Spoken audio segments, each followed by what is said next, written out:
એક મહત્વના સમાચાર પર નજર કરીએ। મહત્વના સમાચાર વડોદરાથી મળી રહ્યા છે। હની બોટકાંડમાં મૃત બાળકોના પરિવારે આત્મહત્યાની ચીમકી ઉચ્ચારી છે। ન્યાય માટે લાંબા સમયથી લડી રહ્યા છે। પૂર્વ મ્યુનિસિપલ કમિશનર વિનોદ રાવ વડોદરામાંથી દૂર કરવાની માંગ કરાઈ છે।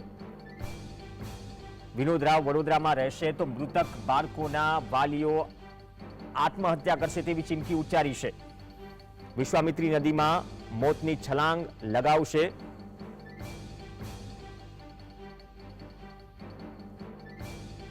તેવી ચીમકી ઉચ્ચારી છે। લાંબા સમયથી હની બોટકાંડનો મુદ્દો ચર્ચામાં છે। માસૂમ બાળકો ગયા પરંતુ ન્યાય માટે હજુ પણ વાલીઓ ગુહાર લગાવી રહ્યા છે।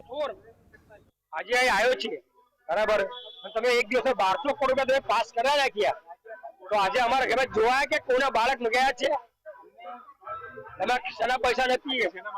અમે આજે આ કે 24 કલાક માટે એસી કાઢો કોને કાઢો વિનોદ રાવને કે આ ચોર બરાબર ચોર છે નહીં જાય તો ભાઈ અમે આપકે કરજો બધા બાર વાર કહ્યું આપકે રખશું દિશા મંત્રી આ કારણે અમને ન્યાય નહીં કશું નહીં તો શું કરશો આ જનતાને કહીને दुख तो लागे ना हमारे गई छे भाई आटलो पानी भराय गयो तारे भागी क्या ट्रक लेने जाओ છો ચાલતા થોડો ખબર પડે મગર કે આવે